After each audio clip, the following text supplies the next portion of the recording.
नारायणं नमस्कृत्य नरं चैव नरोत्तमं देवीं सरस्वतीं व्यासं ततो जयमुदीरयेत्। मूकं करोति वाचालं पङ्गुं लङ्घयते गिरिं यत्कृपातमहं वन्दे परमानन्दमाधवं। यत्कृपातमहं वन्दे परमानन्दमाधवं। यत्कृपातमहं वन्दे परमानन्दमाधवं। जदरचितं ब्रह्म भवादिभिः सुरैः श्रिया च देव्या मुनिभिः ससात्वतैः गोचारणायानुचरैश्चरत वने जदगोपिकानं कुचकुङ्कुमाङ्कितं द्रक्ष्यामि नूनं शुकपोलनासिकं स्मिताबुलोकारुणकञ्जलोचनं मुखं मुकुन्दस्य गुडालकावृतं प्रदक्षिण मे प्रचरन्ति वै मृगाः अप्यद्य विष्णुर्मनुजत्वम् ईयुष भारावताराय भुवो निजेच्छया लावण्य धामनो भवितोपलुम्भनं मह्यं न स्यात् फलम् अंजसादृशः ज इक्किताहं रहितोऽप्यशतशत स्वतेजसा पास्ततमोभिदा भ्रमः सोमायया त्वन रचितैस्तदीक्षया प्राणाख्यधीभिः सदनेष्वभीयते।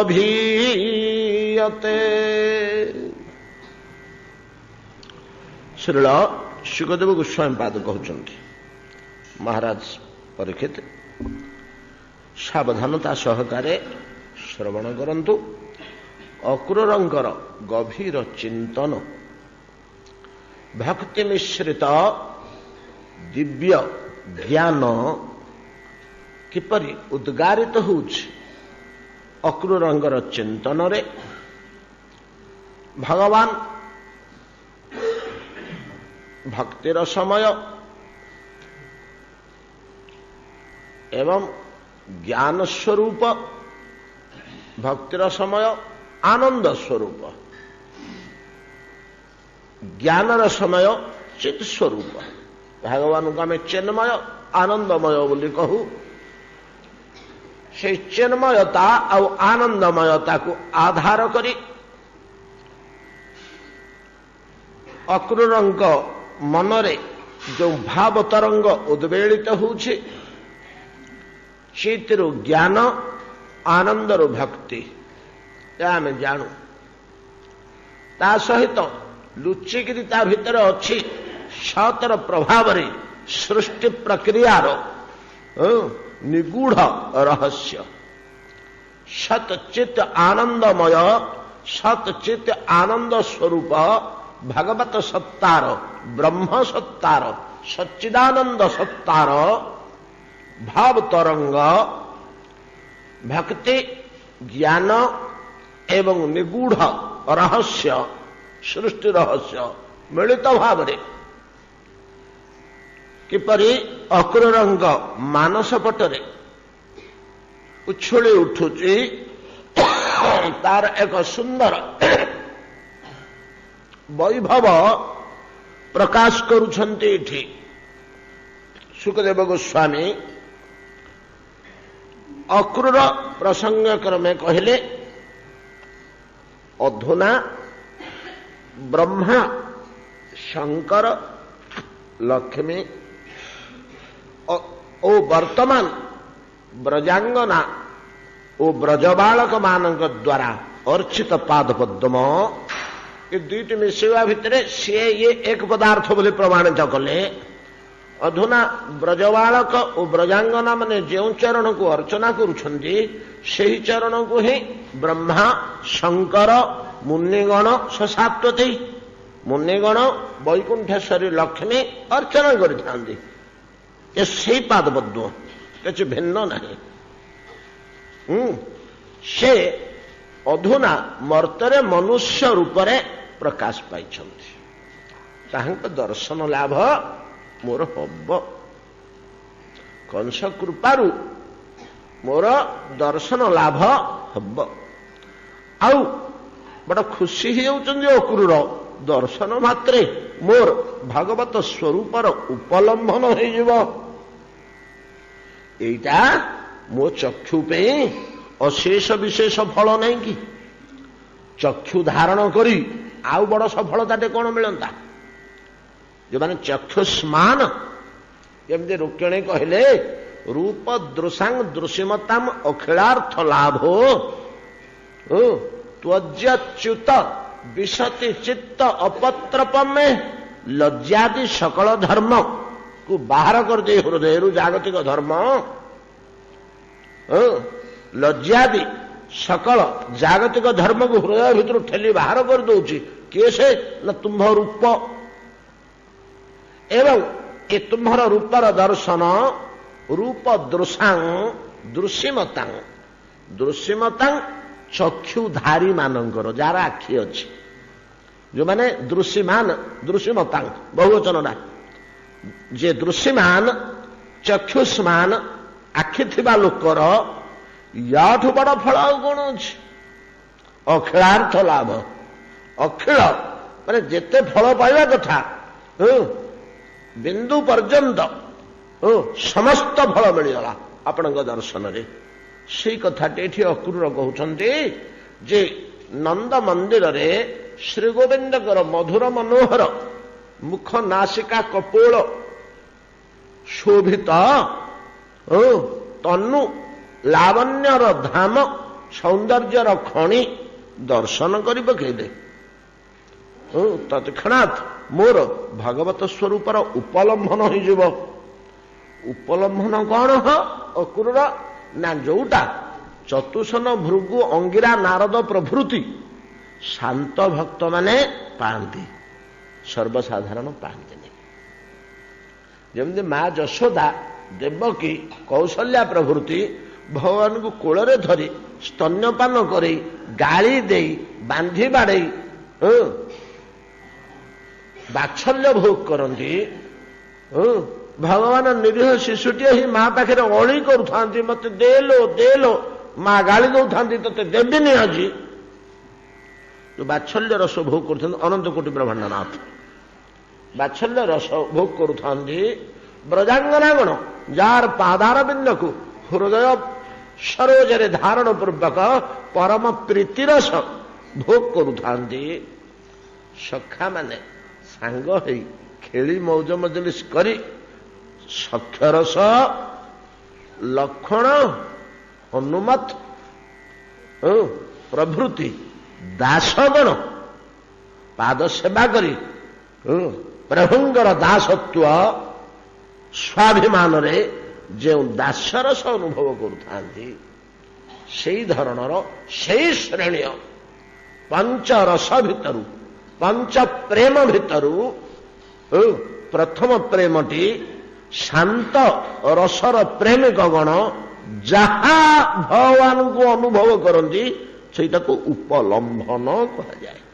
उपलब्धि से मैंने कौन अनुभव करती हो ना तमें भगवान को देख कौन अनुभव करुच कि केड़े सुंदर चेहराटे केड़े सुंदर मूर्तिटे केड़े लावण्यमय तनु देखिले आखि लाखि रोची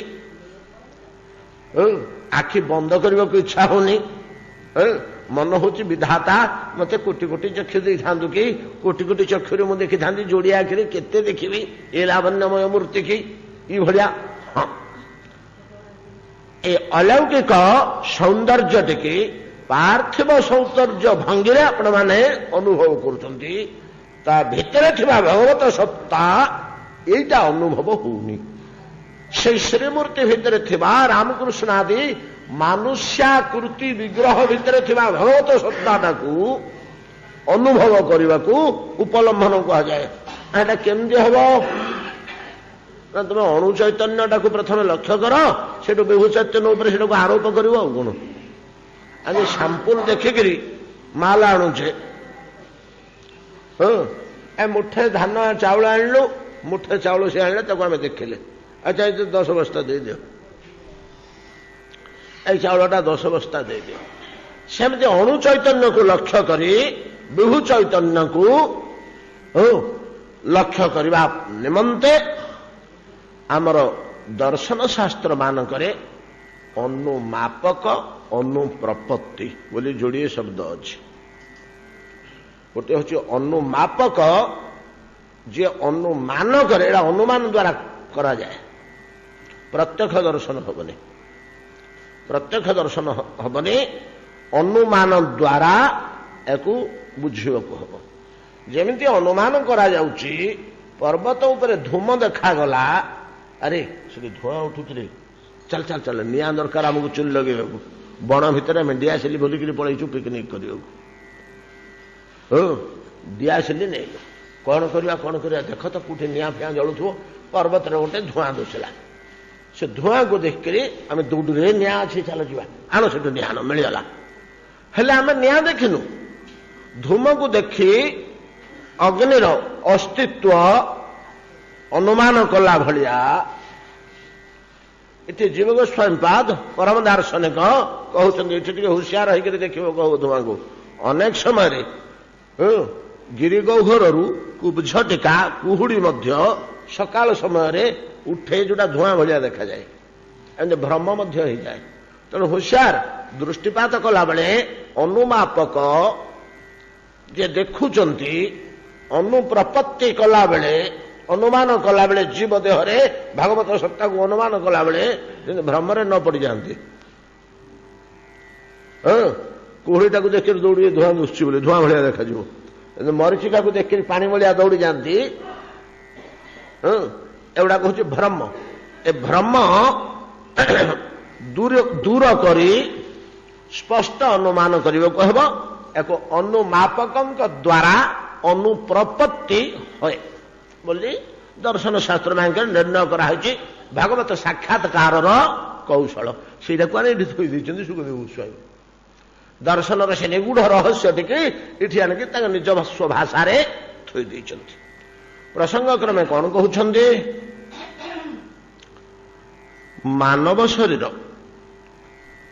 ଆମେ ମନୁଷ୍ୟ ଶରୀର ଉପରେ ଆଲୋଚନା କରିବା। ଯେହେତୁ ଆମେ ମାନବ ଶ୍ରେଣୀୟ ଜୀବ, ମାନବ ସମାଜରେ ଚଳୁଛୁ ଓ ମାନବ ସମାଜର ମାନବର ଇତିବୃତ୍ତି ଅନୁଭବ କରୁଛୁ, ଆମେ ନିଜେ ମଧ୍ୟ ମନୁଷ୍ୟ।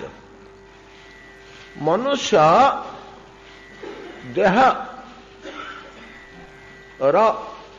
ସ୍ଥୂଳ, ସୂକ୍ଷ୍ମ ଓ କାରଣ ଭେଦରେ ଆମେ 3ଟି ଶରୀର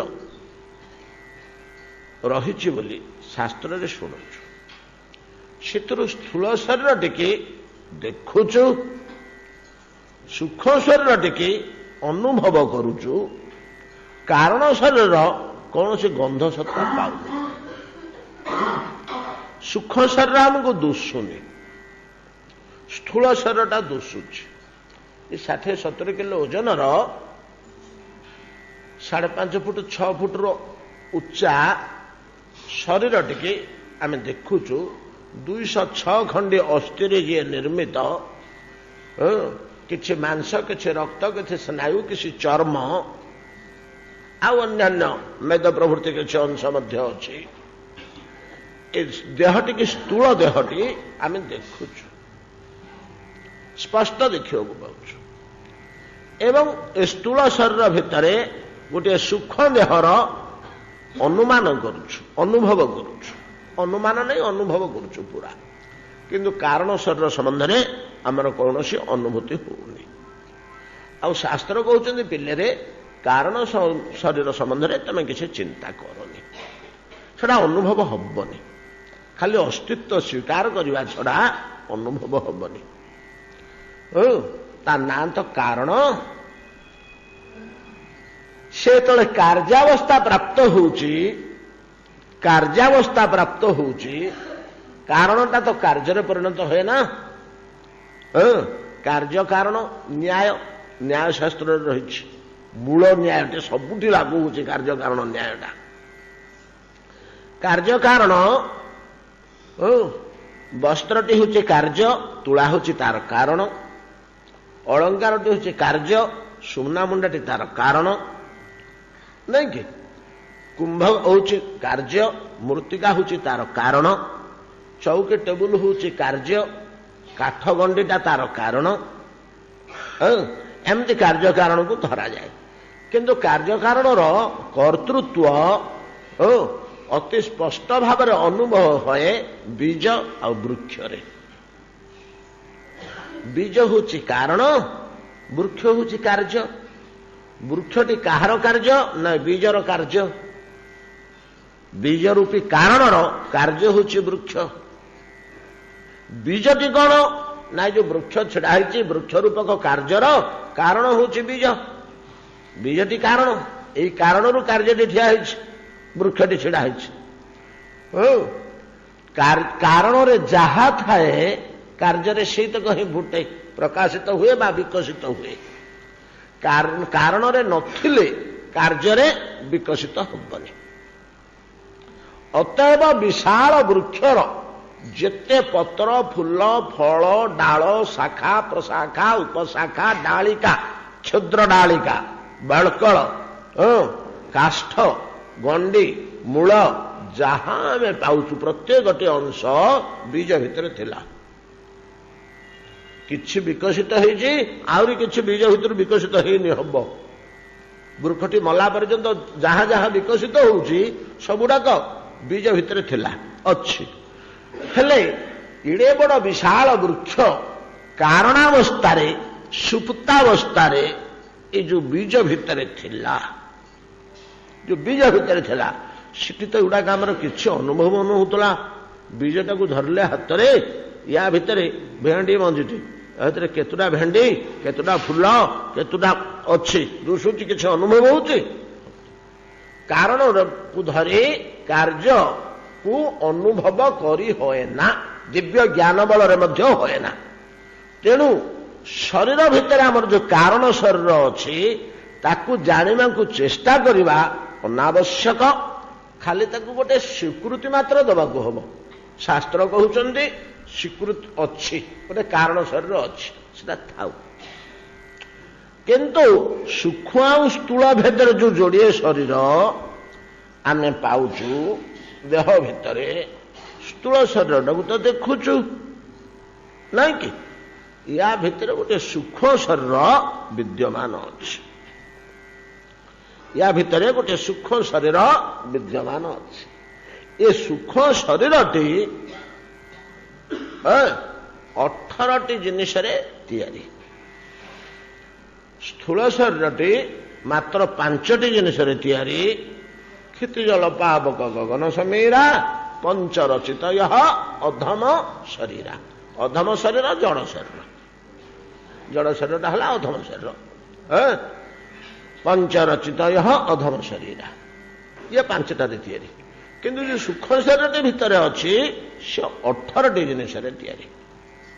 ପୂର୍ବେ ଆମର ବହୁତ ଥର ଏଗୁଡ଼ା ସବୁ ଆଲୋଚନା ହେଇଛି, ବହୁତ ଦିନ ହେଲା ଆସିନଥିଲା। ରାସଲୀଳା ଦଶମ ସ୍କନ୍ଧର ଭଗବତ ଲୀଳା ଭିତରେ ଆମେ ପଶି ଯାଇଥିଲୁ, ତ ଏଇ ଜ୍ଞାନ ଆଲୋଚନା ଆମର ହେଇନଥିଲା ବହୁତ ଦିନ, 2-3 ବର୍ଷ ଧରି। ତ ଏଇ ଯୋଉ ସୂକ୍ଷ୍ମ ଶରୀରଟି 18ଟି ତତ୍ତ୍ୱରେ ନିର୍ମିତ। ମୁନିମାନେ ନିଜ ନିଜ ମତାନୁସାରେ ନିଜ ନିଜ ଶାସ୍ତ୍ରରେ ଏ 18ଟାକୁ କିଏ 18 କହୁଛନ୍ତି, କିଏ 15 କହୁଛନ୍ତି, କିଏ ସେ 12 କହୁଛନ୍ତି, କିଏ 7 କହୁଛନ୍ତି। ଏମିତି ଟିକେ ସବୁ ଅଲଗା ଅଲଗା କରୁଛି। କିଏ 2-3ଟାକୁ ଏକାଠି ଗୋଟେ କରିଦେଇଛନ୍ତି, ତେଣୁ 7 ହେଇଗଲା, 10 ହେଇଗଲା। ହଁ 28 ଅଛି, 35 ପର୍ଯ୍ୟନ୍ତ ଅଛି। ଶ୍ରୀମଦ୍ ଭଗବତ ଗୀତା ଆମର 7ରେ କହିଛନ୍ତି। ଅପରେୟମ ଇତସ୍ତନ୍ୟା ପ୍ରକୃତି ବିଧି ମେ ପରାମ, ସେଟାକୁ ଛାଡ଼ି ଦିଅନ୍ତୁ। ତ ଭୂମିରାପ ଜଳବାୟୁ ଖଙ୍ଗ ମନୋ ବୁଦ୍ଧିରେ ବଚ, ଏଥିରେ ଭିନ୍ନା ପ୍ରକୃତିର ଷ୍ଟଧା 8, 7 ନୁହଁ 8। ଭୂମିରାପ ନଳବାୟୁ ଖଙ୍ଗମନ ବୁଦ୍ଧିରେ ବଚ ଅହଙ୍କାରମ ଇତିୟମେ ଭିନ୍ନା ପ୍ରକୃତି ଅଷ୍ଟଧା। ଗୀତା ତାକୁ 8ରେ କହିଛନ୍ତି, କିନ୍ତୁ ଗୀତା ପୁଣି ଆଉ ଥରେ କହୁଛନ୍ତି ଯେ ମୁନି ଋଷିମାନେ ଏମିତି ଅନେକ ଅନେକ କହିଛନ୍ତି, ହଁ ନାନା ପ୍ରକାରର ମତ କହୁଛନ୍ତି। ତ ଯଦିଓ ମୁନି ଋଷିମାନେ ବିବିଧ ମତ ପ୍ରଦାନ କରୁଛନ୍ତି, ବ୍ରହ୍ମସୂତ୍ର ପଦେଶ୍ଚୈବ ହେତୁ ମଧ୍ୟଭେର ବିନିଶ୍ଚିତ। ଅର୍ଜୁନ ହୋ, ବ୍ରହ୍ମସୂତ୍ରରେ ଯୋଉଟା ନିର୍ଣ୍ଣୟ କରାହେଇଛି ସେଇଟାକୁ ତମେ ଧର, ସେଇଟା ସୁନିଶ୍ଚିତ, ଅନ୍ତିମ, ଏବଂ ସେଇଟା ସବୁ ଦୃଷ୍ଟିରୁ ସୁବିଧା, ବୁଝିବା ପାଇଁ, ଜାଣିବା ପାଇଁ, ସତ୍ୟତା ଦୃଷ୍ଟିରୁ। ବ୍ରହ୍ମସୂତ୍ର ପଦେ ପଦେ ସୂତ୍ରେ, ବ୍ରହ୍ମସୂତ୍ରଟା ତ ସୂତ୍ର ଗୁଡାକ ସବୁ 5ଟି 7ଟି 3ଟି ଲେଖା ଅକ୍ଷରର ଗୋଟେ ଗୋଟେ ପଦ। ବ୍ରହ୍ମସୂତ୍ର ପଦେଶ୍ଚୈବ ହେତୁ ମଧ୍ୟଭେର ବିନିଶ୍ଚିତ। ଋଷିଭେର ବହୁଧା ପ୍ରୋକ୍ତମ୍ ଛନ୍ଦୋଭେର ବିବିଧୈ ପୃଥକ୍। ବିବିଧ ଛନ୍ଦରେ, ବିବିଧ ମନ୍ତ୍ରରେ ବିବିଧ କଥା କୁହାଯାଇଛି। ଋଷିମାନେ ମଧ୍ୟ ବିବିଧ କଥା କହିଛନ୍ତି। କିନ୍ତୁ ବ୍ରହ୍ମସୂତ୍ରରେ ୟାକୁ 18ଟି ତତ୍ତ୍ୱ ବୋଲି ସୂକ୍ଷ୍ମ ଶରୀରକୁ କୁହାଯାଇଛି। ଏ ଯୋଉ 18ଟି ତତ୍ତ୍ୱ ସୂକ୍ଷ୍ମ ଶରୀର, ଏ 18ଟି ତତ୍ତ୍ୱ କଣ, କାହାକୁ କହନ୍ତି? ପଞ୍ଚ କର୍ମେନ୍ଦ୍ରିୟ। କାଲି ଆମେ ଆଲୋଚନା କରିଛେ, ବାକ, ପାଣି, ପାଦ, ପାୟୁ, ଉପସ୍ଥ। ପଞ୍ଚ ଜ୍ଞାନେନ୍ଦ୍ରିୟ 10, ପ୍ରାଣ, ଅପାନ, ସମାନ, ବ୍ୟାନ, ଉଦାନ। ପଞ୍ଚ ପ୍ରାଣ 15, ମନ, ବୁଦ୍ଧି, ଅହଙ୍କାର। ମନ, ବୁଦ୍ଧି, ଅହଙ୍କାର। ଏତକ ହଉଛି ସୂକ୍ଷ୍ମ ଶରୀର, ଏ 18ଟି। ଏତିକି ଆମେ ଜାଣିବା ଉଚିତ ଯେ ମୃତ୍ୟୁ କାଳରେ ଏ ସୂକ୍ଷ୍ମ ଶରୀରଟା ହିଁ ଦେହ ଭିତରୁ ବାହାରିଯାଏ। ସ୍ଥୂଳ ଶରୀରଟାକୁ ଆମେ ଦାହ କରିଦେଉ। ସୂକ୍ଷ୍ମ ଶରୀର ତ ଅଦୃଶ୍ୟ ଜିନିଷଟା, ସେଇଟା ଯିବା ଆମକୁ ଦୁଶେ ନା। ମୃତ୍ୟୁ କାଳରେ ସେଟା ଦେହ ଭିତରୁ ବାହାରିକିରି ଗଲା, ଏଟା ଆମକୁ ଦୁଶେ ନା। କାହିଁକିନା ଆମ ଚକ୍ଷୁ ସୂକ୍ଷ୍ମ ଦ୍ରଷ୍ଟା ନୁହେଁ। ଏ ଚକ୍ଷୁଟା ସ୍ଥୂଳ ବସ୍ତୁ ଦେଖିବା ପାଇଁ ତିଆରି ହେଇଛି। ପଞ୍ଚଭୌତିକ ବସ୍ତୁ ହିଁ ଦେଖିପାରିବ, ପଞ୍ଚଭୂତରୁ ଅତୀତ ବସ୍ତୁକୁ ଦେଖିପାରିବନି। ତେଣୁ ପଞ୍ଚଭୂତକୁ ମଧ୍ୟ ସବୁଗୁଡାକ ଆଖି ଦେଖିପାରିବନି। ଅଗ୍ନିଠୁ ତଳକୁ ଦେଖିବୁ, ତା ଉପରକୁ ବାୟୁ ଆକାଶକୁ ମଧ୍ୟ ଦେଖିପାରୁନି। ଅଗ୍ନିଟାକୁ ଦେଖିବ, ଅଗ୍ନିର ଉପରେ ଆହୁରି ଯୋଡ଼ିଏ ମହାଭୂତ ରହିଲା ପଞ୍ଚମହାଭୂତରୁ। ତେଣୁ ପଞ୍ଚମହାଭୂତକୁ ଦେଖିପାରିବନି, 3ଟା ମହାଭୂତକୁ ଦେଖିବ। 3ଟା ମହାଭୂତକୁ ଦେଖିବ। ଅଗ୍ନି, ଜ୍ୱଳନ୍ତ ଅଗ୍ନି, ସୁପ୍ତ ଅଗ୍ନିକି ମଧ୍ୟ ଦେଖିପାରିବନି। ବାସନଟା ତାତିଛି, ଚାଟା ଗରମ ଅଛି, ସେଟା ଆଖିରେ ଦେଖିଲେ ଆମେ ଜାଣିପାରିବାନି କେତେ ପରିମାଣ ତାତିଛି। ଆଙ୍ଗୁଠି ବୁଡେଇଲେ ଯାଏ ସେଟା ସ୍ପର୍ଶେନ୍ଦ୍ରିୟ ଜାଣିବ। ଯାହା ହଉ, ଏ ଯୋଉ 18ଟି ତତ୍ଵର ଏ ସୂକ୍ଷ୍ମ ଶରୀରଟି, ଏ ସୂକ୍ଷ୍ମ ଶରୀରଟି ମୃତ୍ୟୁ କାଳରେ ଦେହ ଭିତରୁ ବାହାରିକିରି ପଳେଇଯାଏ। ଦେହ ଭିତରୁ ଯାଇ ସେ କୁଆଡେ ଯାଏ କଣ ହୁଏ ସେ ଅଲଗା କଥା। ସେ ପଳେଇଲା ପରେ ଆମେ ସ୍ଥୂଳ ଦେହଟାକୁ ନେଇକିରି ଜାଳି ପୋଡ଼ି ଦଉ, ଧ୍ୱଂସ କରିଦେଉ। ଏଇଟା ଆଉ ରହିବନି, ଏଇଟା ଆଉ ରହିବନି। ଏଣିକି ପଚି ସଢ଼ିଯିବ, ଦୁର୍ଗନ୍ଧ ହବ, ବିଶୀର୍ଣ୍ଣ ହେଇଯିବ, ପାଣି ଫାଟିଯିବ, ଦୁର୍ଗନ୍ଧ ହବ। ତେଣୁ ଆମକୁ ସଂସ୍କାର କରିଦେବାକୁ ହୁଏ, ପୋଡ଼ି ଦେବାକୁ ହୁଏ। ଇଏ ଗଲା ସ୍ଥୂଳ ଶରୀର କଥା। ଯୋଉ ସୂକ୍ଷ୍ମ ଶରୀର ଗଲା, ସୂକ୍ଷ୍ମ ଶରୀରଟିରେ କିଛି ଉପଚାର ଆମେ କରୁ, ଯାହାକୁ ଶୁଦ୍ଧି ପ୍ରକ୍ରିୟା ବୋଲି ବେଦ 13 ଅଧ୍ୟାୟ ମନ୍ତ୍ର, 13ଟି ଅଧ୍ୟାୟ ତା ପାଇଁ ଦେଇଛନ୍ତି ବେଦ। ସେଟାକୁ କର୍ମକାଣ୍ଡ ଭିତରେ ଆସୁଛି। ତା ଭିତରେ ଶ୍ରାଦ୍ଧ, ଶୁଦ୍ଧ ଇତ୍ୟାଦିର ମନ୍ତ୍ର ଗୁଡ଼ିକ ଦେଇ ଯାହା କିଛି ଦିଆଯାଉଛି, କରାଯାଉଛି, ଆହ୍ୱାନ କରାଯାଉଛି, ସେଇ ସୂକ୍ଷ୍ମ ଶରୀରକୁ କୁହାଯାଉଛି। ସେତେବେଳେ ଦେହ ଭିତରୁ ବାହାରି ପଡ଼ିଲା ପରେ ଏ ସୂକ୍ଷ୍ମ ଶରୀରଟିକି ପ୍ରେତ ବୋଲି କୁହାଯାଉଛି। ଏହା ନାଁ ହେଉଛି ପ୍ରେତ। ପ୍ରେତ ଶବ୍ଦର ଅର୍ଥ, ଏଟା ତ ସଂସ୍କୃତ ବୈଦିକ ଶବ୍ଦଟା, ଅଭିପ୍ରେତ। ପ୍ରେରିତ ହବନି, କିନ୍ତୁ ପରେତ। ପରେତ, ପ୍ରେତ ଶବ୍ଦର ଅର୍ଥ ସ୍ଥୂଳ ଶରୀର ପରେ ଯାହା ରହୁଛି, ପ୍ରେତ କହିଲେ କିଛି ମନ୍ଦ ଅର୍ଥ ନୁହେଁ ସେଟାର। ସ୍ଥୂଳ ଶରୀର ବାଦ ଯାହା ରହିଲା ପରେତ, ଯମଙ୍କର ଗୋଟେ ନାଁ ହଉଛି ପରେତରାଟ, ପରେତ ମାନଙ୍କର ରାଜା। ଯମ ଲୋକଟାକୁ କୁହାଯାଏ ପରେତପୁର। ଶାସ୍ତ୍ର ମାନଙ୍କରେ ଯମ ଲୋକକୁ ପରେତପୁର ବୋଲି କୁହାଯାଉଛି। ନରକଟାକୁ ନିରୟ ବୋଲି କୁହାହେଇଛି। ନରକକୁ ନିରୟ ବୋଲି ଶାସ୍ତ୍ରରେ କୁହାଯାଏ, ନରକ ବୋଲି ବେଶୀ କୁହାହେନି, ନିରୟ। ଓ ଯମ ଲୋକଟାକୁ ପରେତପୁର, ଯମଙ୍କୁ ପରେତରାଟ ବୋଲି କୁହାଯାଏ। ପରେତ ଶବ୍ଦରୁ ପ୍ରେତ। ତେଣୁ ଶୁଦ୍ଧିକ୍ରିୟା ପ୍ରଭୃତିରେ ଅମୁକ ଗୋତ୍ର, ଅମୁକ ନାମ ଉଚ୍ଚାରଣ କର, ଅମୁକ ପ୍ରେତାୟ ବୋଲିକି ଆହ୍ୱାନ କଲେ ସେ ସୂକ୍ଷ୍ମ ଶରୀର ଆସେ। ମତେ ଡାକୁଛନ୍ତି ବୋଲି ତାକୁ ଅନ୍ନ ଦିଆଯାଏ, ବସ୍ତ୍ର ଦିଆଯାଏ, ପ୍ରଣାମ କରାଯାଏ, ଆଶ୍ୱାସନା ବାଣୀ ଦିଆଯାଏ, ତାର ପାପ ନିରାକରଣ କରାଯାଏ। ଗୋଟା ପ୍ରତ୍ୟକ୍ଷ। ଏଥିରୁ ଅନୁଭବ ହୁଏ ଯେ ଏହା କଳ୍ପନା ବିଳାସ ନୁହେଁ, ଏହା ବାସ୍ତବ। ବାସ୍ତବ ଏଇ ଯୋଉ ସୂକ୍ଷ୍ମ ଶରୀର, ଶରୀର ଭିତରେ, ସ୍ଥୂଳ ଶରୀର ଭିତରେ ସୂକ୍ଷ୍ମ ଶରୀର ରହିଛି। 18ଟି ଜିନିଷ ନେଇ ଏଇ ଯୋଡ଼ିଏ ଜିନିଷ ଆମେ ପାଇଲେ, ସ୍ଥୂଳ ଶରୀର ଆଉ ସୂକ୍ଷ୍ମ ଶରୀର। এই ସୂକ୍ଷ୍ମ ଶରୀର ଭିତରେ କାରଣ ଶରୀରଟା ବିଦ୍ୟମାନ ଅଛି। କାରଣ ଶରୀରଟି ବିଦ୍ୟମାନ ଅଛି, ଯାହାର କୌଣସି ସତ୍ତା ପତ୍ତା ଆମେ ପାଇବାନି କି କିଛି କରିବାନି। ଗଲା, ଏଇଟା ଏତିକିରେ ଥାଉ, ଏତିକିରେ ଥାଉ। ଆମ ପରମେଶ୍ୱର, ଆମ ଜଗନ୍ନାଥ, ଆମ ମହାପ୍ରଭୁ, ଆମ ଈଶ୍ୱର ବା ଭଗବାନ କୁ ଆମେ ସମସ୍ତେ ଜାଣିଛୁ ଯେ ସର୍ବବ୍ୟାପକ। ବୁଝିପାରିଲେ ନା? ସେ ସର୍ବବ୍ୟାପକ। କେମିତି ସର୍ବବ୍ୟାପକ? ୟା ଉପରେ ମୁନି ଋଷିମାନଙ୍କର ଭିନ୍ନ ଭିନ୍ନ ମତ ଅଛି। ଯାହା ହଉ, ସେ ଭିତରକୁ ଆମେ ପଶିବନି, ମୁଣ୍ଡ ବାଳ ଉପରେ ରହୁ, ସୁଡ଼ା ଭିତରେ ପଶିଲେ ଆଉ ରହିବନି ଚୁଟି କିଛି। ତ ଏ ଯୋଉ ବ୍ୟାପକ, ଚତୁର୍ଦିଗରେ ସେ ବ୍ୟାପିକିରି ଅଛନ୍ତି ଭଗବତ ତତ୍ତ୍ୱ। ପୁଣି ଏମିତି ହେଲେ ଟିକେ ଜାଗା ନାହିଁ ଯେ ଯୋଉଠି ତାଙ୍କର ଅନୁପସ୍ଥିତି। ଆମେ 3-4 ଦିନ ତଳେ ଆଲୋଚନା କରୁନଥିଲେ କି, ବାଲ୍ମୀକି କହିଲେ ତମେ କୋଉଠି ନାହ କହ। ସର୍ବତ୍ର ସେ ବ୍ୟାପକ ହେଇକରି ଅଛନ୍ତି। କାଲି ଯୋଉ ଉଦାହରଣଟି ଆମେ ଆଲୋଚନା କରୁଥିଲେ, ଗୋଟେ ବିଶାଳ ପୁଷ୍କରିଣୀ ଭିତରେ ଆମେ 100ଟି କୁମ୍ଭ ବୁଡେଇଥିଲୁ, ନାଇଁ କି? ଗୋଟେ ବିରାଟ ପୁଷ୍କରିଣୀ ଭିତରେ 100ଟି କୁମ୍ଭ ବୁଡେଇଥିଲୁ। ତାର ଜଳ ବ୍ୟାପକ ହେଇକରି ରହିଛି, ତାର ଜଳ ବ୍ୟାପକ ହେଇକରି ରହିଛି।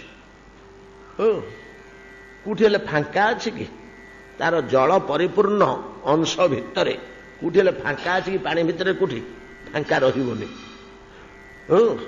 ଯୋଉ 20 ଫୁଟ କି 30 ଫୁଟ ପାଣି ଅଛି, 2 କିଲୋମିଟର କି 3 କିଲୋମିଟର ଆୟତନ ଭିତରେ ଯୋଉ ଜଳ ରହିଛି, ସେଠି ଆପଣ ଫାଙ୍କା ଜାଗା କୋଉଠି ହେଲେ ପାଇବନି। ପାଣି ନଥିବା କୋରଡ଼, ଯେମିତି ପର୍ବତରେ କୋରଡ଼ ପାଉଛେ ପଥର ଗଦା ଭିତରେ, ଫାଙ୍କା ପାଉଛେ ପଥର ସନ୍ଧି ମାନଙ୍କରେ, ଜଳର ସନ୍ଧି ବନ୍ଧି କିଛି ନାହିଁ, ପରିପୂର୍ଣ୍ଣ ସର୍ବତ୍ର, କୋଉଠି ହେଲେ ଟିକେ ଫାଙ୍କା ପାଇବାନି।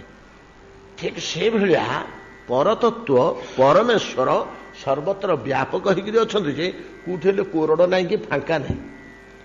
ଜଳ ଯେମିତି କୋଉଠି ହେଲେ ଫାଙ୍କା ନାହିଁ, ପୂର୍ଣ୍ଣ ହେଇକିରି ଅଛି, ସେଭଳିଆ ନାହିଁ। ଏଇ ପୁଷ୍କରିଣୀ ଭିତରେ ଆମେ 100ଟା ଘଟ ବୁଡେଇଥିଲେ ନା କାଲି ନା ପରଦିନ? ଯୋଉ 100ଟି ଘଟ ବୁଡେଇଥିଲେ, ସେ 100ଟି ଘଟରେ ପୋଖରୀର ପାଣି ତ ଭର୍ତ୍ତି ହେଇଛି। ଏଠି ଗୋଟେ ଘଟ ପଡିଛି, ସେଠି ଗୋଟେ ଘଟ ପଡିଛି, ସେଠି ଗୋଟେ କୁମ୍ଭ ପଡିଛି, ସେଠି ଗୋଟେ ମାଠିଆ ପଡିଛି, ସେଠି ଗୋଟେ ମାଠିଆ ହାଣ୍ଡି ପଡିଛି, ତ 4ଟା ପକେଇ ଦେଇଛେ, ସେ ବୁଡିକିରି ରହିଛି। ପ୍ରତ୍ୟେକ ହାଣ୍ଡିର ପରିସର ଭିତରେ ଜଳ ଅଛି, ଜଳ ଭର୍ତ୍ତି ହେଇନି, ତା ମୁହଁ ପର୍ଯ୍ୟନ୍ତ ଜଳ ଭର୍ତ୍ତି ହେଇକି ଅଛି। ବର୍ତ୍ତମାନ କଳ୍ପନା କରନ୍ତୁ, ବଡ ମାଠିଆଟାରେ ବେଶୀ ଜଳ ଅଛି, ଛୋଟ ମାଠିଆଟାରେ ଅଳ୍ପ ଜଳ ଅଛି। ଏଡ଼ିକି କୁମ୍ଭଟିଏ ଯଦି ଘଡ଼ି ପତଲି ଭଳିଆ ଗୋଟେ ପକେଇଛେ, ସେତିକି ଜଳ ଅଛି, ପୋଷ ହବ। ବଡ ଗୋଟେ ପୋତ ଗୁପଚୁପ ହାଣ୍ଡି ଭଳିଆ ଯଦି ପକେଇଛେ, ସବୁଠୁ ବଡ ପରା ଗୁପଚୁପ ହାଣ୍ଡି, ତେନ୍ତୁଳି ପାଣି ଭର୍ତ୍ତି କରିଥାନ୍ତି, ବିରାଟ ବିରାଟ ହାଣ୍ଡି, ସେଇଥିରୁ ଗୋଟେ ଯଦି ବୁଡେଇଛେ, ଏର 10 ବାଲ୍ଟି କି 12 ବାଲ୍ଟି ପାଣି ଅଛି, 4ଆଡ଼େ ପକେଇଛେ। ପୁଷ୍କରିଣୀର ଜଳ ଘଟର ଭିତରେ ଯେମିତି ଅଛି, ବାହାରେ ସେମିତି ଅଛି। ଏବଂ ଏଇଠି ଟିକେ ତୁଇ ଖାଲି କଳ୍ପନା କରନ୍ତୁ, ଘଟ ଦ୍ୱାରା ପୁଷ୍କରିଣୀରୁ ଛିନ୍ନ କିଛି ଜଳ ଘଟର ଗର୍ଭ ଅନୁସାରେ ତା ଭିତରେ ଅଛି। ପୋଖରୀ ଭିତରେ ବୁଡ଼ିକିରି ଅଛି, କିନ୍ତୁ ଘଟ ଭିତରେ କିଛି ଜଳ ରହିଛି। ଘଟ ଭିତରେ କିଛି ଜଳ ରହିଛି। ଅବଶ୍ୟ ଘଟ ଜଳ ପୁଷ୍କରିଣୀ ଜଳ। ଯଦି ମୁହଁଟାକୁ ଆମେ ତାଙ୍କର ବନ୍ଦ କରିଦେବା, ସିଲ୍ କରିଦେବା, କି ନହେଲେ ଘଟଟାକୁ ଉଠେଇ ଆଣିବା ତା ଭିତରୁ, ପାଣି ଭିତରୁ, ସେଇ ପୁଷ୍କରିଣୀର ପାଣି ହିଁ ବାହାରକୁ ପଳେଇ ଆସିବ। ଭିତରେ ବୁଡ଼ିକିରି ଥିଲେ ମଧ୍ୟ ଘଟ ଦ୍ୱାରା, ଘଟର ଶରୀର ଦ୍ୱାରା ଛିନ୍ନ ପୁଷ୍କରିଣୀର କିଛି ପରିମାଣ ଜଳ ତା ଭିତରେ ଅଛି। ବୁଝି ହଉନି? ଘଟ ଦ୍ୱାରା ଛିନ୍ନ ହୋଇଥିବା ଏଇଟାକୁ ପ୍ରକୃତରେ ବେଦାନ୍ତରେ ବନାବଚ୍ଛିନ୍ନ ଆକାଶ, ବୃକ୍ଷାବଚ୍ଛିନ୍ନ ଆକାଶ ଭେଦରେ ବତେଇଛନ୍ତି ଯେ ସେଇଟା ଦୁର୍ବୁଦ୍ଧି। ସେ ଉଦାହରଣଟା ଦୁର୍ବୁଦ୍ଧି, ସହଜରେ ବୁଝି ହବନି। ଯେ ବୁଝିଛନ୍ତି, ପଢିଛନ୍ତି, ବୁଝିଛନ୍ତି, ବୁଝେଇବା ସେଟାକୁ କଠିନ, ଅନୁମାନ କରିବେ। ଏମିତି ବତେଇଲେ ପୋଖରୀରେ ଘଟ ବତେଇଦେଲେ ଏଟା ଟିକେ ସୁବିଧା, ବୁଝିବାକୁ ଟିକେ ସୁବିଧା ହୁଏ। ଆଚ୍ଛା, ଯେମିତି ପୁଷ୍କରିଣୀ ଭିତରେ ବୁଡ଼ିକିରି ଥିବା ଘଟମାନଙ୍କର ଆୟତନ ଅନୁସାରେ, ଗର୍ଭର ପରିସର ଆୟତନ ଅନୁସାରେ ସେତିକି ପରିମାଣର ଜଳ ଭର୍ତ୍ତି ହେଇକିରି ରହିଲା, ବ୍ୟାପକ ବ୍ରହ୍ମ ଭିତରେ ଆମେ ଗୋବିନ୍ଦ ବାବୁଙ୍କୁ ଠିଆ କରିଦେଲେ, ତାଙ୍କ ପାଦଠାରୁ ମସ୍ତକ ପର୍ଯ୍ୟନ୍ତ ଶରୀରଟି ଯେତିକି ଆୟତନ, ସେତିକି ଆୟତନର ବ୍ୟାପକ ପଦାର୍ଥ ଛିନ୍ନ ହେଇ ତାଙ୍କ ଶରୀର ଭିତରେ ରହିଲା। ତ ଏହା ଠେଲି ହେଇ ପଦାକୁ ପଳେଇବନି। କିନ୍ତୁ ଗୋବିନ୍ଦ ବାବୁ ପଳେଇ ଆସିଲେ ବୋଲି ଯୋଉ ବ୍ୟାପକ ହେଇକରି ଥିଲା ତତ୍ଵ ବା ପଦାର୍ଥ, ନାଇଁ କି ପରତତ୍ଵ, ଯିଏ ବ୍ୟାପକ ବ୍ରହ୍ମ, ଆମେ ଭିତରକୁ ପଶିଗଲେ, ଯେମିତି ପଶିଗଲେ ଆମେ ପାଣି ଠେଲି ହେଇଯାଉଛି, ମାଠିଆଟା କଣା ଥିଲା ବୋଲି ସିନା ତା ମୁହଁରେ ପଶିଗଲା ପାଣି, କାଠଟେ ପୁରେଇବା, ଆମେ ପଶିଯିବା, ପାଣିଟା ଠେଲି ହେଇଯାଉଛି ଦି ପାଖକୁ। ବ୍ରହ୍ମ ପଦାର୍ଥ ସେମିତି ଠେଲି ହବନି, ସେ ସବୁ ବସ୍ତୁ ଭିତରେ ଅନୁସୂତ ହେଇଯିବ। ତେଣୁ ଆମେ ତା ଭିତରକୁ ଯେତେବେଳେ ପଶିଗଲେ, ଆମ ଶରୀର ଦ୍ୱାରା କିଛି ଅଂଶ ଛିନ୍ନ ହେଲା। ଆକାଶରୁ କିଛି ଅଂଶ ଛିନ୍ନ ହଉନି? ଆକାଶଟା ଚାରିଆଡ଼େ ତ ଅଛି ନା, ଟିକେ କଳ୍ପନା କରନ୍ତୁ, ଏତେ ଜ୍ଞାନ କଥା। ଆକାଶ ଚାରିଆଡ଼େ ଭର୍ତ୍ତି ହେଇକିରି ଅଛି। ଆମେ ଯେତେବେଳେ ଆଗକୁ ଆଗକୁ ପଳେଇ ଯାଉଛେ, କ'ଣ ଆକାଶଟା ପେଲି ହେଇ ପଳଉଛି କି? ଦିପଟକୁ ପାଣି ଆଡ଼େଇ ହେଲା ଭଳିଆ ଆକାଶଟା ଆଡ଼େଇ ହେଇଯାଉଛି? ନାଇଁ ତ, ଆକାଶଟା ଆମ ଶରୀର ଭିତରେ ଦେଇ ପାସ୍ କରୁଛି ଏପଟରୁ ସେପଟକୁ। ଆକାଶଟା ଆମ ଶରୀର ଭିତରେ ଦେଇ ଏପଟକୁ ସେପଟକୁ ପାସ୍ କରୁଛି। ଆମେ ଆଗକୁ ଆଗକୁ ପଳେଇଲେ ସାମ୍ନାରେ ଥିବା ଆକାଶ ମାନେ ଆମ ଶରୀର ଭିତରେ ଦେଇ ପଛପଟକୁ ବାହାର କରି ସେ ଚାଲି ଯାଉଛନ୍ତି। ଆଜ୍ଞା, କି ଆବରଣ? ହଁ, ମଝିରେ ଆବରଣ ରହୁନି। ମଝିରେ ଆଉ କ'ଣ ଆବରଣ ହେଲା? କେତେ ଚର୍ମ ଫର୍ମ ସବୁଠି ତ ସେ ପରିପୂର୍ଣ୍ଣ ହେଇଯିବ। ଶରୀରର ଯେତିକି ଆୟତନ, ସେ ଜିନିଷଟାକୁ ପରା ଏଗୁଡ଼ାକ ବାର ନୁହଁ। ଯେମିତି ଆମର ଇଲେକ୍ଟ୍ରୋମାଗ୍ନେଟିକ୍ ୱେଭ୍ ସବୁ ଆସୁଛି, ରେଡ଼ିଓର ୱେଭ୍, ଟିଭିର ୱେଭ୍, ତାକୁ ଆମେ ପାହାଡ଼ ପର୍ବତ ଯାହା ଥିଲେ ମଧ୍ୟ ସେ ପାସ୍ କରି ସବୁ ଭିତରେ ଯିବ। ତାର ସେ ଶକ୍ତି ଅଛି, ନାଇଁ କି? ଆମେ ଏପଟେ ଟିଭିର ଗାନ କରିବା, ସେପଟେ ଗାଇବା କି ନାଚିବା, ସେପଟେ ଟିଭିଟିଏ ରଖିବା, ଟ୍ରାନ୍ସଫର୍ମ କଲେ ସେ ପଳଉଛି ନା, ପାହାଡ଼ ପାର ହେଇକିରି ଯାଉନି, ସେ ସିଧା ପଳେଇଯିବ। ଦିଲ୍ଲୀର ଆମେ ଏଠି କେମିତି ପାଇଲେ? କେତେ ପାହାଡ଼ ପର୍ବତ ପାର ହେଇ ଆସୁଛି। ସେମିତି ଏ ତତ୍ଵକୁ, ଏ ପାର୍ଥିବ ପଦାର୍ଥ ଗୁଡାକ ବାଧା ଦେଇପାରିବେନି, ଅଟକେଇ ପାରିବେନି। ଇଜିଲି ସେ ତା ଭିତରେ, ଇଥର ତ ଆମେ ବିଷୟରେ ଜାଣିଛେ ନା, ଇଥର ବୋଲି ଗୋଟେ ୱାର୍ଡ ଆମେ ବହୁତ ଦିନ ପୂର୍ବେ ଶୁଣୁଥିଲେ, ସାଇଣ୍ଟିଷ୍ଟ ମାନେ କହୁଥିଲେ, ସେ ସର୍ବତ୍ର ବ୍ୟାପକ। ଆଉ କାହିଁ ଇଥର ଶବ୍ଦ ଉପରେ ବେଶୀ ଆଲୋଚନା ହଉନି ବର୍ତ୍ତମାନ। ଯାହା ହଉ, ତ ଏଠି ଟିକେ ଫଲୋ କରି ଯାଆନ୍ତୁ। ଗୋଟେ ରାସ୍ତାରେ ଆମେ ପଳେଇଯିବା, ନହେଲେ ବୁଝିପାରିବାନି। ଏ ଯୋଉ ବ୍ୟାପକ ଭଗବତ ସତ୍ତା ଚତୁର୍ଦିଗରେ ରହିଛି, ତା ଭିତରେ ମଣିଷ ଦେହଟି ଆମେ ଥୋଇଦେଲେ, ମଣିଷ ଦେହ ଦ୍ୱାରା ଯେତିକି କଟ୍ ହେଲା, କଟ୍ ହେଇଛି ମାନେ ତା ଭିତରେ ଅନୁସୂତ ପ୍ରବେଶ ହେଇ ରହୁଛି, ଶୀତକ ଦେହ ଭିତରେ ଥିବା ତକ, ଦେହ ଭିତରେ ଯୋଉ ତକ ରହିଲା, ସେଇଟା ହଉଛି ଶରୀର ଭିତରର ପରମାତ୍ମା। ସେଉଟି ହଉଛି ଶରୀର ଭିତରର ପରମାତ୍ମା। ଶରୀର ଭିତରେ ଯୋଉ ଜୀବାତ୍ମା ଆଉ ପରମାତ୍ମା ବୋଲି ଯୋଡ଼ିଏ ଜିନିଷ ଆମ ଶାସ୍ତ୍ରରେ କୁହାହେଇଛି। ଯୋଡ଼ିଏ ଜିନିଷ ଯେ କୁହାହେଇଛି, ଦ୍ୱା ସୁପର୍ଣ୍ଣା ସଯୁଜା ସଖାୟାମ୍ ସମାନ ବୃକ୍ଷେ ପରିଶସ୍ୱନ୍ତି, ନାଇଁ କି ଆମର ସବୁ ରହିଛି ଉପନିଷଦ ବାକ୍ୟ। ଗୀତାରେ ମଧ୍ୟ ଏଇଟା ଅଛି ବୋଧେ, ନାଇଁ ଗୀତାରେ ନାହିଁ, ଭାଗବତରେ ଅଛି, ଏକାଦଶ ସ୍କନ୍ଧରେ, ଗୀତାରେ ନାହିଁ। ତ ଯୋଉ ଜୀବାତ୍ମା ଆଉ ପରମାତ୍ମା ଏକଇ ବୃକ୍ଷେ ପକ୍ଷୀ ବେନି ବସନ୍ତି ଭିନ୍ନ ଭାବ ଘେନି ବୋଲି ଜଗନ୍ନାଥ ଦାସ ଅନୁବାଦ କଲେ। ତ ଏଥିରେ ଯୋଉ ପରମାତ୍ମା ଓ ଜୀବାତ୍ମା ଯୋଡ଼ିଏ ଜିନିଷ ରହିଲା, ଏଇଟା ହଉଛି ପରମାତ୍ମା। ଯେମିତି ଘଟ ଦ୍ୱାରା ତାର ଗର୍ଭର ଆୟତନ ଅନୁସାରେ ସେତିକି ପରିମାଣ ଜଳ ପୁଷ୍କରିଣୀରୁ ଛିନ୍ନ ହେଇ ତାରି ଭିତରେ ଥାଇକିରି ଛିନ୍ନ ହେଇଛି, ନାଇଁ କି? ତା ଭିତରେ ଥାଇକିରି ହିଁ ଛିନ୍ନ ହେଇଛି, ତାଠୁ ଅଲଗା ହେଇଯାଏନି।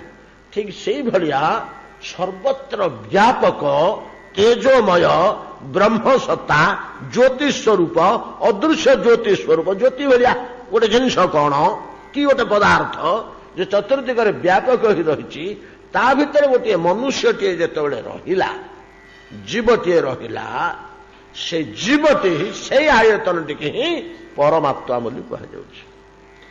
ଏ ପରମାତ୍ମାଟି ଯେତେବେଳେ ଦେହ ଭିତରେ ବ୍ୟାପକ ହୋଇ ରହିଲା, ଶରୀର ଭିତରେ, ଏଇଟାର କିଛି ଆକ୍ସନ ନାହିଁ। ଶରୀର ଭିତରେ ଏଟା ତ ନିର୍ଗୁଣ, ନିର୍ଲେପ, ନିର୍ଲିପ୍ତ, ନିରଞ୍ଜନ, ନିଷ୍କ୍ରିୟ। ଖାଲି ତାର ଅସ୍ତିତ୍ୱଟାକୁ ସିନା ଆମେ ସ୍ୱୀକାର କରିବା, ତାର କାର୍ଯ୍ୟ କିଛି ନାହିଁ ଆଜ୍ଞା, ତାର କାର୍ଯ୍ୟ କିଛି ନାହିଁ। ସେ ସିନା ୟା ଭିତରେ ଶରୀର ଭିତରେ ରହିଛି, କିଛି ତାର କାର୍ଯ୍ୟ ନାହିଁ। କିନ୍ତୁ ଆମର ଯୋଉ ଶରୀରଟା ଗୋଟେ ଭିତରେ ସୂକ୍ଷ୍ମ ଶରୀରଟା ଅଛି, ଗୋଟେ ସ୍ଥୂଳ ଶରୀର ଅଛି, ଏ ଦୁଇଟାକୁ ସେ ସ୍ପର୍ଶ କରିବା ଫଳରେ ଆମର ସୂକ୍ଷ୍ମ ଶରୀରଟା ଚକଚକ ହେଇ ଉଠୁଛି, ସ୍ଥୂଳ ଶରୀରଟା ହଉନି। ସୂକ୍ଷ୍ମ ଶରୀରଟା ଚକଚକ ହେଇ ଉଠୁଛି। କେମିତି ସୂକ୍ଷ୍ମ ଶରୀରଟା ଚକଚକ ହେଇ ଉଠୁଛି?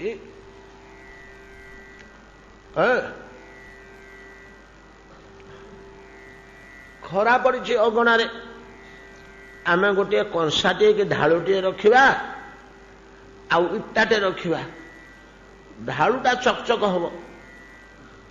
ଖରା ପଡ଼ିକିରି ଢାଳୁଟା ଚକଚକ କରିବ, କି କଂସାଟା ଚକଚକ କରିବ, କିନ୍ତୁ ଇଟାଟା ଚକଚକ କରିବନି। ଏଟା କାହା ଉପରେ ନିର୍ଭର କରୁଛି? ତାର ନିଜର ମସୃଣତା, ଚିକଣତା, ତେଜମୟତାକୁ ଧାରଣ କରିବା ଶକ୍ତି ଉପରେ, ପଦାର୍ଥର ଗୁଣ ଉପରେ ନିର୍ଭର। ଏଥିରେ ଖରାର କିଛି କରିବାର ନାହିଁ। ଏଥିରେ ଖରା ସେଠି ବେଶୀ ପଡୁଛି, ଏଠି କମ ପଡୁଛି, ଏମିତି ତ ନୁହଁ।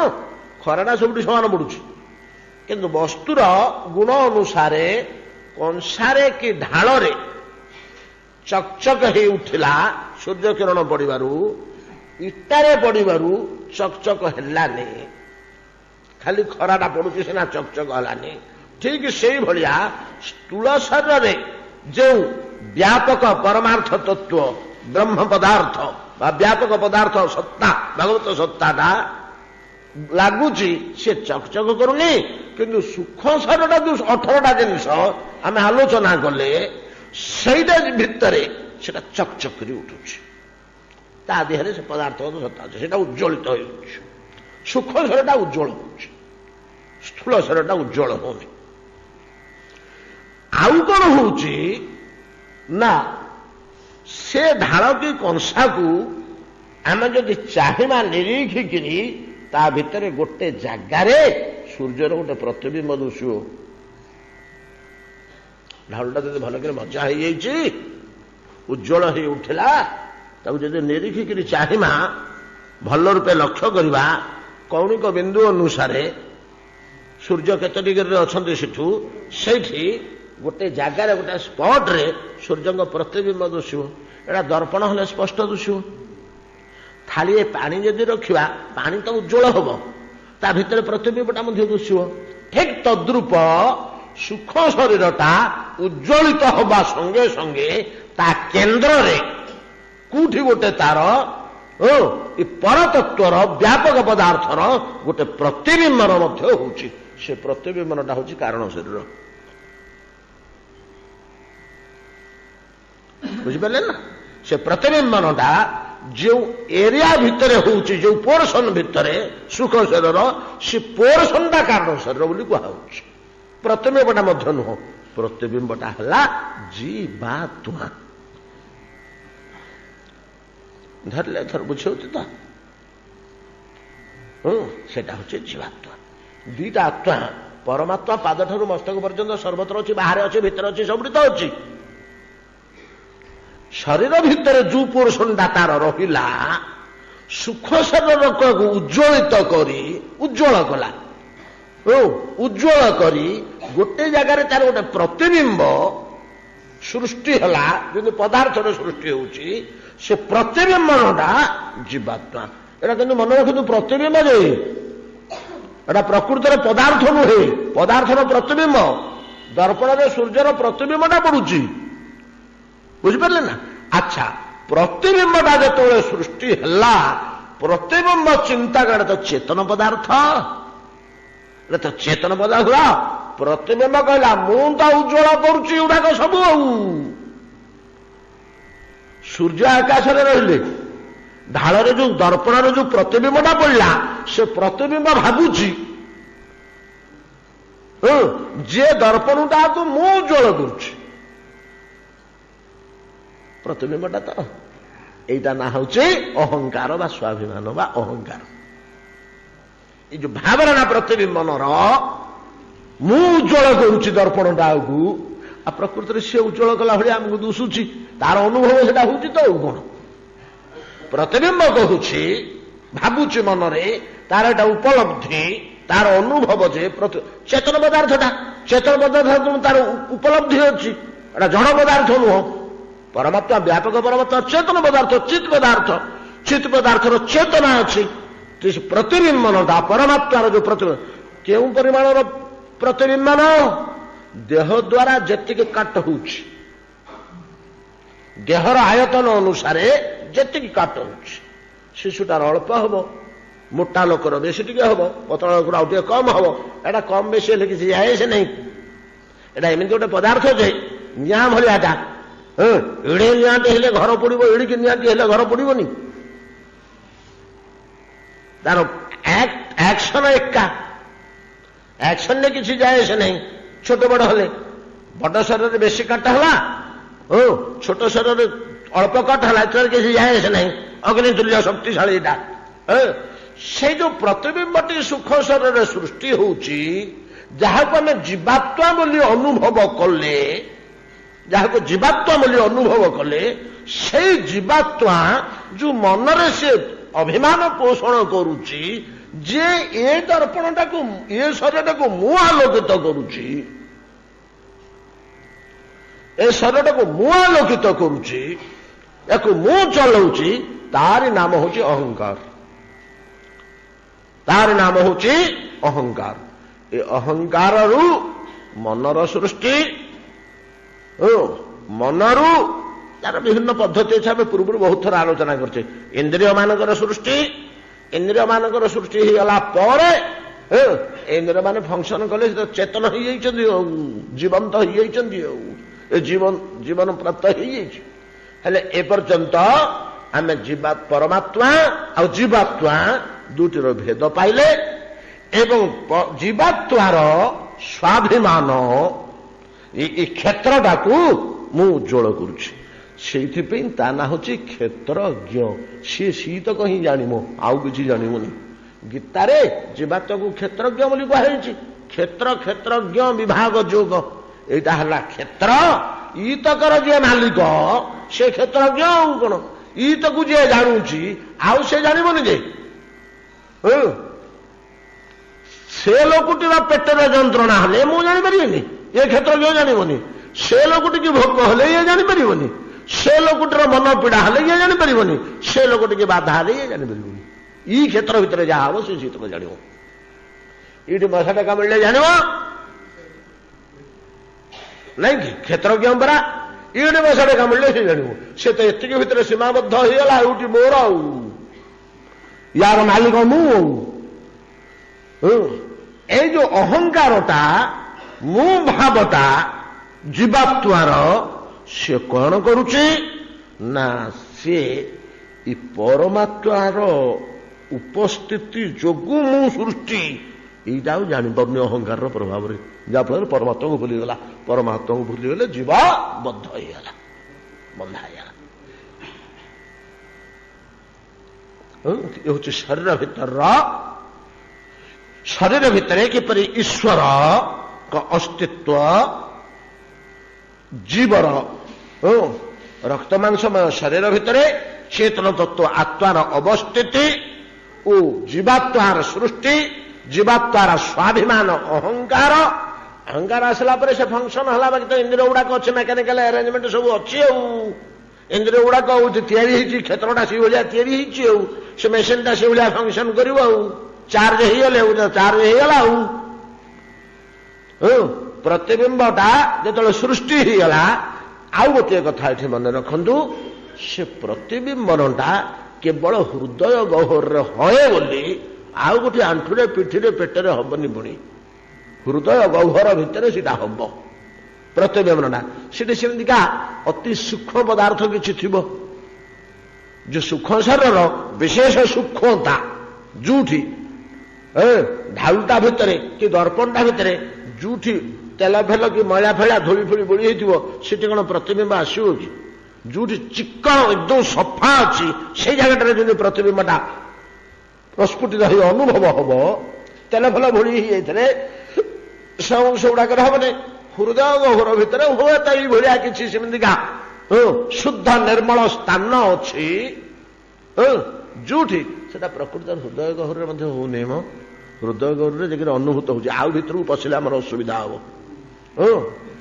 ମନେ ରଖନ୍ତୁ, ଆପଣଙ୍କର ଗୋଟେ ଶ୍ଲୋକ ଆମେ ଭାଗବତରୁ ଆଲୋଚନା କରିଥିଲେ, ଆମକୁ 8 ଦିନ 10 ଦିନ ଲାଗି ଯାଇଥିଲା। 100 ଜୀବ ବିବର ପ୍ରସୂତ, ମନେ ପକାନ୍ତୁ, ଏଟା ମେରୁ ମଜ୍ଜା ଭିତରେ ପ୍ରକୃତରେ ପ୍ରତିବିମ୍ବିତ ହଉଛି।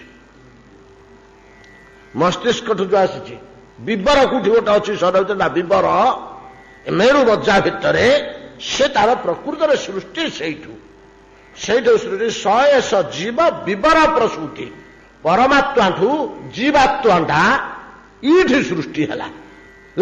ସେଇଠୁ ସେ ସଞ୍ଚାରିତ ହେଇକିରି ଆମର ଅନୁଭବକୁ ଆସିଲା ବେଳକୁ ହୃଦୟକୁ ଆସିଗଲାଣି, ନାଇଁ କି?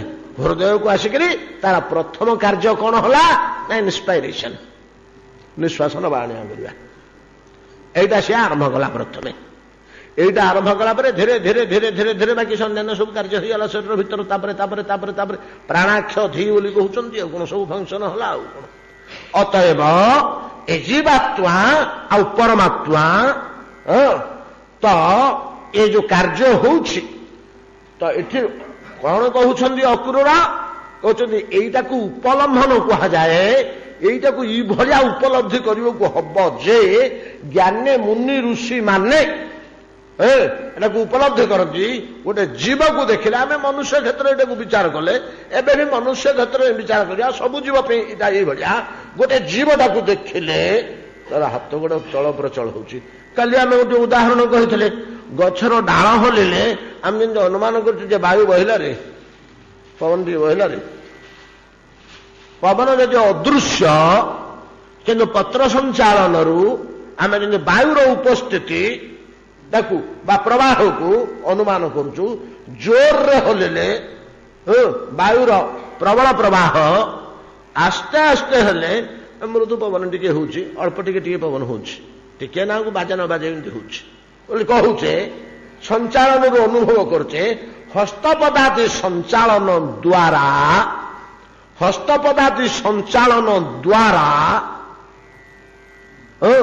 ହସ୍ତପଦାତି ସଞ୍ଚାଳନ ଚକ୍ଷୁ ବାକ୍ଶକ୍ତି ଚାହିଁବା ଖସିବା ଡେଇଁବା ଚାଲିବା ଛିଙ୍କିବା ଖାସିବା ଇତ୍ୟାଦି ଚଳ ପ୍ରଚଳ ୟାକୁ ଚେଷ୍ଟା ଚାଞ୍ଚଲ୍ୟ କୁହାଯାଏ।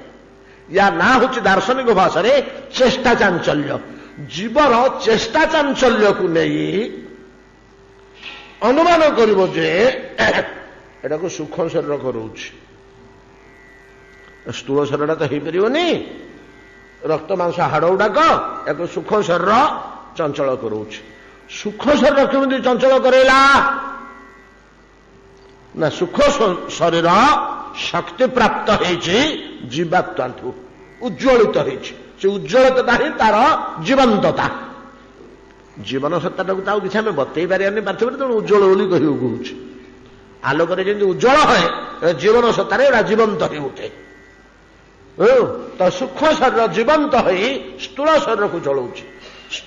ସୂକ୍ଷ୍ମ ଶରୀରକୁ କିଏ ଉଜ୍ଜ୍ୱଳ କରୁଛି? ହଁ, ଅହଙ୍କାର ଯୁକ୍ତ ଜୀବାତ୍ମା ସେ ଉଜ୍ଜ୍ୱଳ କରୁଛି, ସେ ଉଜ୍ଜ୍ୱଳ କରୁଛି। ଆଚ୍ଛା, ଅହଙ୍କାର ଯୁକ୍ତ ଜୀବାତ୍ମା କୋଉଠୁ ସୃଷ୍ଟି ହେଲା ନା ପରମାତ୍ମାର ପ୍ରତିବିମ୍ବନଟା ଏଇ ବାଟରେ ପରମାତ୍ମା ପର୍ଯ୍ୟନ୍ତ ପଳେଇ ଯିବାକୁ ହବ। ଏଗୁଡାକୁ କୁହାଯାଏ ଅନୁମାପକ। ଇ ସବୁ କାର୍ଯ୍ୟଟା ହେଲା ଅନୁପପତ୍ତି। କେମିତି ଅନୁପପତ୍ତି? ଅନୁମାପକ ଜୀବ ଦ୍ରଷ୍ଟା ମୁନି ଋଷି ଶରୀର ଭିତରେ କେମିତି ତତ୍ଵ ବା ଆତ୍ମା ବା ଜୀବାତ୍ମା ପରମାତ୍ମା କ୍ରିୟା କରୁଛି, ଚେଷ୍ଟା ଚାଞ୍ଚଲ୍ୟରୁ ଧୀରେ ଧୀରେ ତା ଆଗକୁ ଯାଇ ପରମାତ୍ମା ପର୍ଯ୍ୟନ୍ତ ପଳେଇ ଯିବାକୁ ହବ। ସମୟ କେତେ ହେଲାଣି? ପ୍ରାୟ ହେଇଗଲାଣି। ज इक्षिताहं रहितोऽप्यसत सत स्वतेजसा पास्ततमोभिदा भ्रम सोमाययात्वन रचितैस्तदीक्षया प्राणाख्य धीभि सदनेषु भीयते। वर्तमान सुधा आमर केवल चतुर्थ पादटी आलोचना है, तार तल आडू आसुचे, नहले रास्ता फिटिबनी। से प्राण अक्ष धी बुद्धि द्वारा सदनेषु शरीरेषु अभियते। आम अभियत शब्दटा मुझे काली कही नथली, आज कहले आपण माने बुझिबे। अभियते सदनेषु विविध गृहेषु शरीरेषु। शरीरटा को गृह कह जाए नहीं कि? शरीरटा को गृह कह जाए ना कौन? विविध शरीरेषु अभियते आभिमुख्येन प्रतीयते। ये जेते तत्व आम पाइले आभिमुख्य कार आगु किए आसुची परमात्मा तत्व ताकू धरिक सब नहीं कि? आम कहूने युधिष्ठिर आभिमुख्य पांडव 5 जण जाउछन्ती, सभापति आभिमुख्य सभा कार्य चलला नहीं कि? लीडर आउ कौन? आभिमुख्य जी अभिमुखरे थाए ताको आभिमुख्य न प्रतीयते। प्रतीयते प्रतीयते अनुमान करिवे। प्रतीति प्रतीति प्रतीति प्रतीति कहले कौन? अदृश्य विश्वास। अदृश्य वस्तु को अनुमान कर विश्वास करने बोध करने को प्रतीति कहा जाए। प्रतीति बोले आम शब्द व्यवहार नहीं। प्रतीति प्रतीतिरु प्रतीयते अभियते। टीकाकार माने कहले आभिमुख्येन प्रतीयते। आभिमुख्येन प्रतीयते। तो प्रतीयमान प्रतीति आनुमानिक विश्वास करी जानिब बोध करिब। काहार आभिमुख्य गुड़ाक सब होचे? सब परमात्मा। परमात्मा प्रवेश करिबारु भितरे शरीर भितरे प्रतिबिंबन सृष्टि हला। प्रतिबिंबनरु जीवात्मार अहंकार बोध जात हला एवं सूक्ष्म शरीर उज्ज्वलित हला। सूक्ष्म शरीर उज्ज्वलित हबारु जीवंत हबारु सूक्ष्म शरीर स्थिर स्थूल शरीर को चलेला। स्थूल शरीर मेकानिकल अरेंजमेंट से भाया अच्छी से चलला आउ कौन इत्यादि सब प्रतीति। यार अभिमुखरे किए रहिले प्रथम स्थान रे परमात्मा। तो भगवान एई प्रकार भावरे व्यापक रूपे सकल शरीर भितर विद्यमान। एईटा को जे मनुष्य को जीव को पिंपुड़ी की हाथी की देखु देखु से परमात्मा दृष्टि जे एटा परमात्मा चलाउछि रे। एवडा केही नुहंती कर्ता प्रकृत रे। हाथ गोड़ आखि कान गुड़ा कर्ता नुहंती। सूक्ष्म शरीरटा मध्य कर्ता नुहे, इंद्रिय कर्ता नुहे, या चालन करुवा मन कर्ता नुहे, ताको नियंत्रण करुवा बुद्धि कर्ता नुहे, अहंकार कर्ता नुहे, अहंकार आश्रय करथिबा जीवात्मा कर्ता नुहे, सेटा प्रतिबिंबटा। प्रकृत कर्ता किए? परमात्मा। इति प्रतीयते, एगुड़ाक सबू केही नुहंती, प्रकृत कर्ता होची से जणे। एइटा ए प्रतीयतिटा जात करबाकू हबो जीव को देखि। जे गोटे जीवटा को देखिदेले से क्यार करे ना, एटा वस्तु सत्ता नुहे, रक्तना साहाड़ गुड़ाक ताको चलाउथुबा इंद्रिय मध्य नुहे, ताको चलाउथुबा सुख शरीर मध्य नुहे, ताको चलाउथुबा मन मध्य नुहे, ताको चलाउथुबा बुद्धि मध्य नुहे, ताको चलाउथुबा अहंकार मध्य नुहे, ताको चलाउथुबा जीवात्मा मध्य नुहे। जीवात्मा सृष्टि करुवा परमात्माटा हे क्रिया करी सेटा ही दुसुची। एटा जाको दुसे एटाकू उपलम्भन कहुए, याकू ए अनुभूतिटाकू उपलम्भन कहुए। गोटे पादरे एतिकी बतेले, आहरी तीन पादरे आउ तीनटा कथा कहे, आसंता काली आलोचना करवा। एतिकी आज भागवत विश्राम करते, दामोदर अष्टक पढ़िया।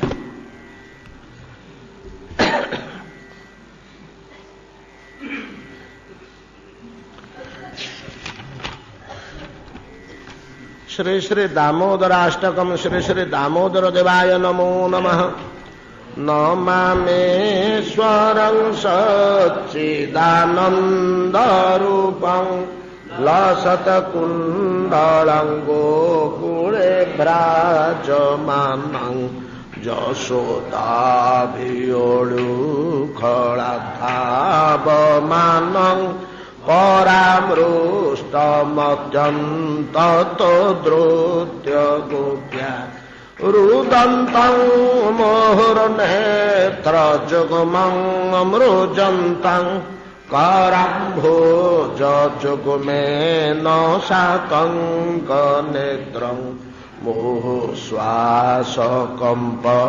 त्रिरेखाङ्ककण्ठ स्थितग्रैव दामोदरं भक्तिबद्धम् इति दृक्सलीलाभिरानन्दकुण्डे स्वघोषं निमज्जन्तं माख्यापयन्तं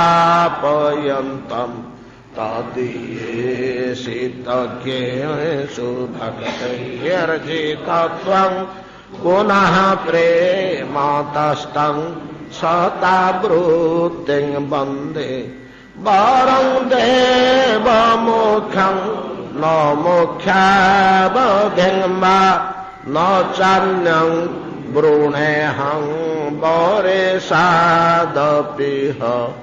इदन्तेव पूर्णाथ गोपाल बालं सदा मे मनस्या विरास्तं किमन्ये इदन्ते मुखं भोजमव्यागतनीलै रब्रूतं कुन्तलै स्नेहधरकतैश्च गोप्या मोहश्चुम्बितं बिम्बवक्त्राधरं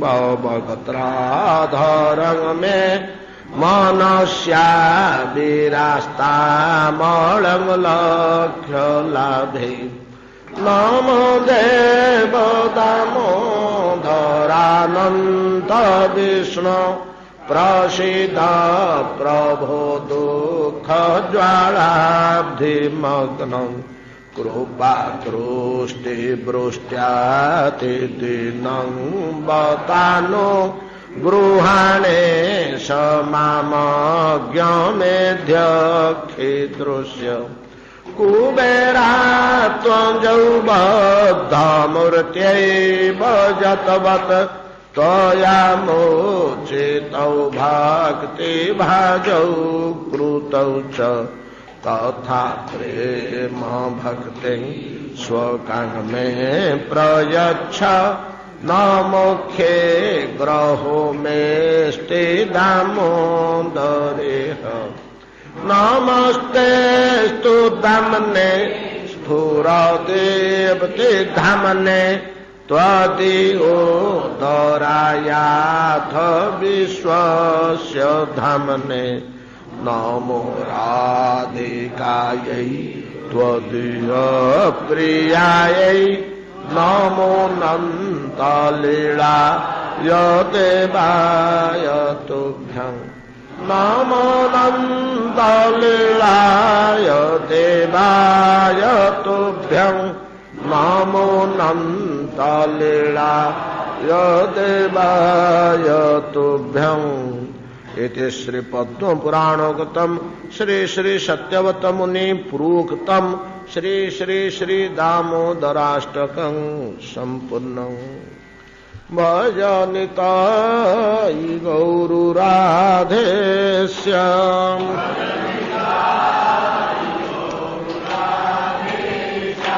जप हरे कृष्ण हरे राम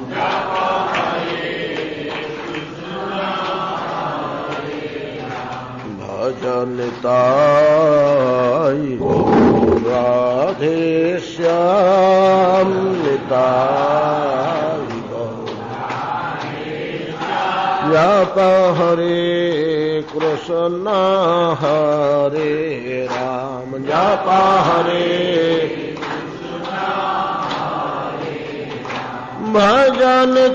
भजनिताय गौरुराधेश्याम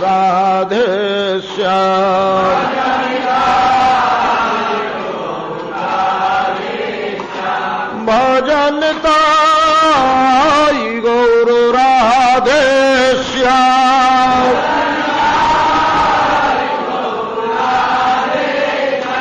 जप हरे कृष्ण हरे राम जप हरे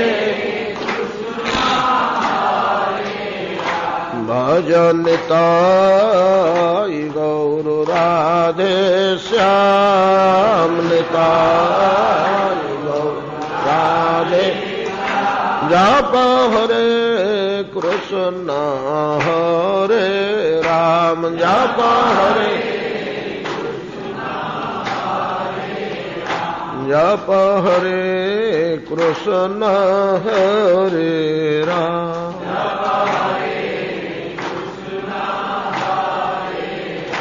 जप हरे कृष्ण हरे राम। श्री गुरु प्रेमानंद निताय गौर हरि बोल निताय गौर हरि बोल निताय गौर हरि बोल।